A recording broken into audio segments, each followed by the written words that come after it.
सारा आटा खत्म हो चुका है रोटी बनाने के लिए, और कुछ बचा ही नहीं घर में। ठीक है पिताजी, मैं अभी जाता हूँ। दुकान यहाँ पास में ही तो है।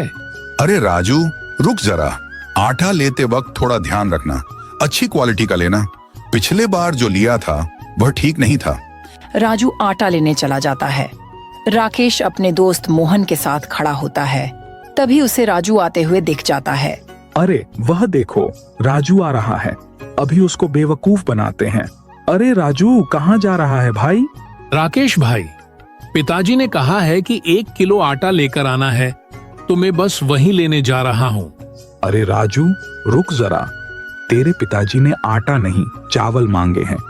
तूने शायद गलत समझा। अरे भाई, पिताजी ने तो साफ साफ आटा कहा था। मैंने खुद सुना था उनकी बात। अरे नहीं राजू, तेरे पिताजी ने तुझे चावल मंगाने को कहा है और तू चावल ही लेकर जा, वरना तो खामाखा तुझे फिर से बेवकूफ समझेंगे। राजू दुकानदार से चावल लेकर अपने घर चला जाता है। फिर जैसे ही उसके पिताजी देखते हैं कि वह आटे की जगह चावल लेकर आ गया, वह उससे पूछते हैं, अरे राजू, मैंने तो तुझे पहले ही कहा था कि आटा लेकर आना है, तो तू चावल क्यों लेकर आ गया? अरे पिताजी, आपने तो मुझसे कहा था कि आपने चावल मांगे हैं, तो मैं चावल ही लेकर आ गया। राजू के पिताजी राजू को देखकर बहुत ही दुखी होते हैं, क्योंकि वह बिल्कुल भी समझदार नहीं था। कुछ समय बाद पूरे गांव में भयानक सूखा पड़ जाता है। बारिश का नामो निशान तक नहीं रहता। आसमान से एक बूंद पानी भी नहीं गिरता। सारे तालाब, कुएं और नदियां सूख जाते हैं। पेड़ पौधे मुरझा जाते हैं और खेत बंजर हो जाते हैं। गांव के सभी लोग पानी के लिए तरसने लगते हैं। प्यास से उनकी हालत खराब होने लगती है। बच्चे, बूढ़े, जवान सब पानी की एक एक बूंद को तरसते हैं। ऐसे में गांव का एक सेठ, जिसकी जमीन पर किसी चमत्कार से थोड़ा पानी बचा रहता है, वह उस पानी को ऊंचे दामों पर बेचना शुरू कर देता है। सेठ जी, पानी भी कोई बेचने की चीज होती है क्या? ये तो ऊपर वाले की देन है, प्रकृति का वरदान है, जिसे सबके लिए खुला होना चाहिए। आप इसे क्यों बेच रहे हैं? ये पानी आपकी मेहनत से नहीं भरा, ये तो बारिश का पानी है। अरे मोहन, यह मेरी जमीन पर है तो मेरा हक हुआ ना, और मैं अपनी चीज का जो मन करे वो कर सकता हूं। अगर पानी चाहिए तो दाम चुका, वरना आगे बढ़। बहुत लोग लाइन में खड़े हैं खरीदने के लिए। सेठ जी, यह सब सूखा पड़ने की वजह से हो रहा है। अगर कुएं, तालाब और नदियां भरी होती तो कोई आपसे पानी क्यों खरीदता? आपने हमेशा अपने फायदे के बारे में सोचा, गांव की भलाई के लिए कभी कुछ नहीं किया। लेकिन याद रखिए, ऊपर वाला सब देख रहा है। देख मोहन, मुझे ज्ञान मत दे। ये दुनिया पैसा समझती है, भावनाओं से कोई पेट नहीं भरता। मैं धंधा कर रहा हूँ।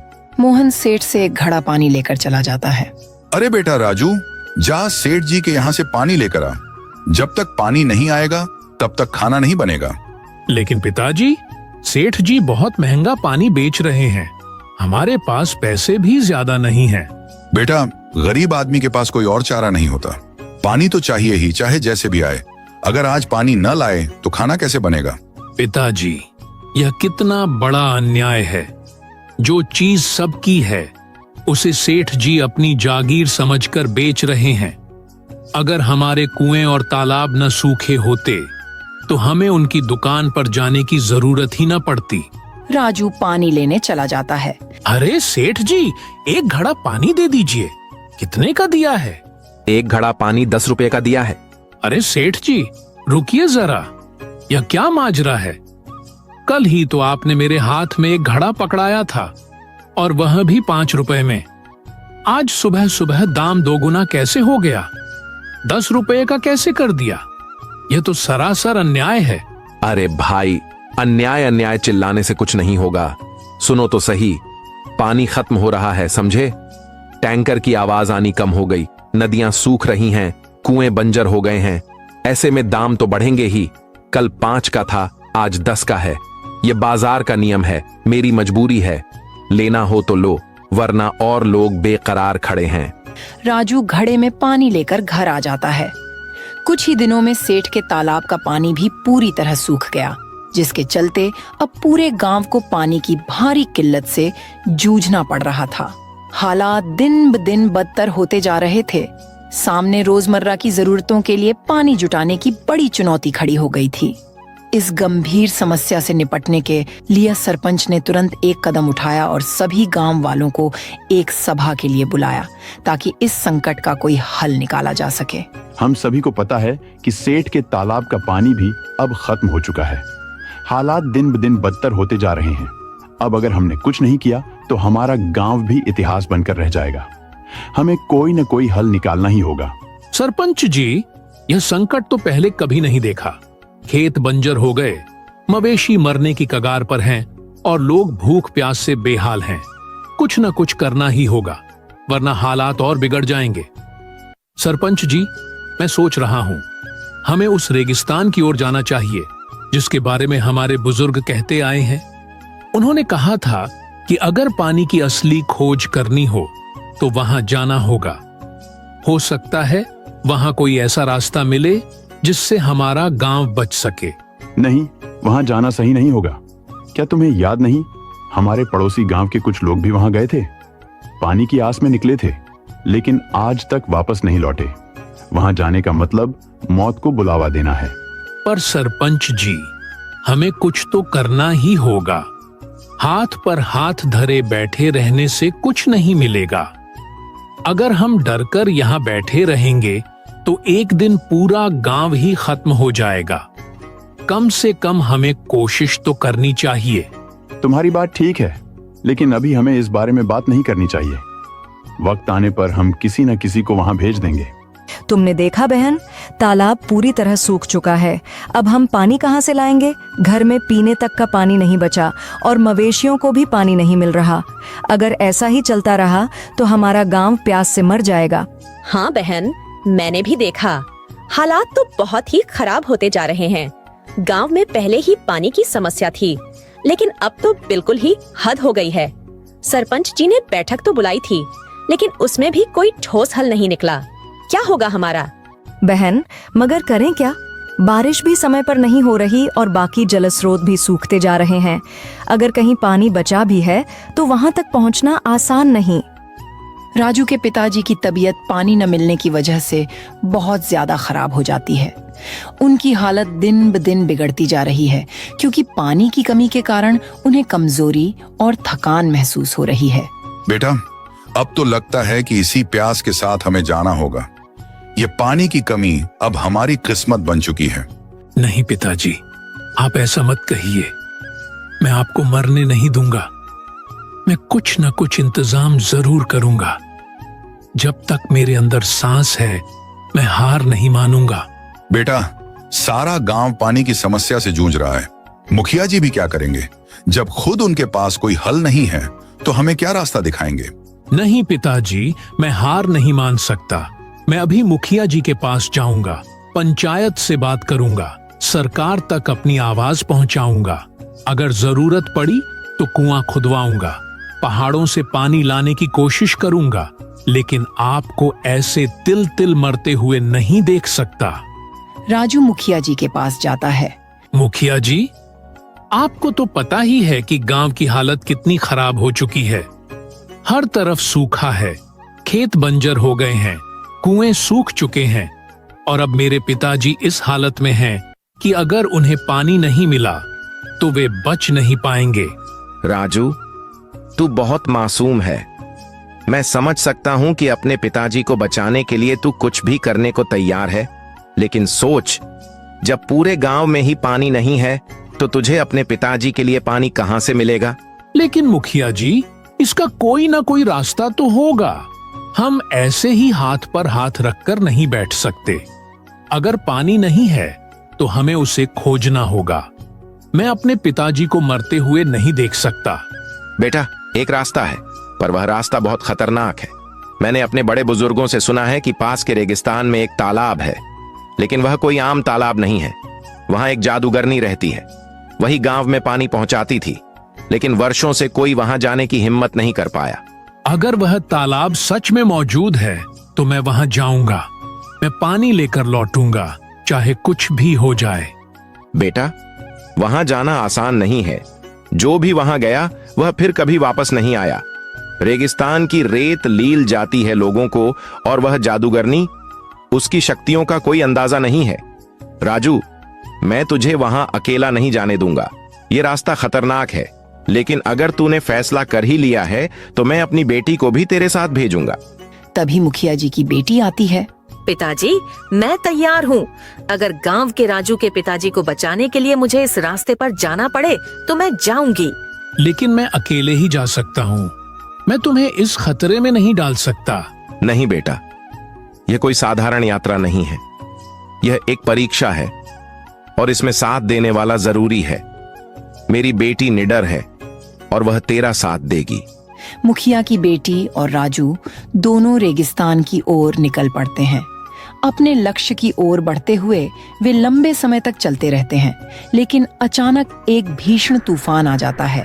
तेज हवाओं और उड़ती रेत के कारण उनकी राह मुश्किल हो जाती है और वे आगे बढ़ने में असमर्थ हो जाते हैं। तूफान इतना प्रचंड होता है कि उनके लिए एक कदम भी उठाना नामुमकिन सा लगता है। लगातार चलते चलते वे पूरी तरह थक जाते हैं। उनकी सांसें उखड़ने लगती हैं।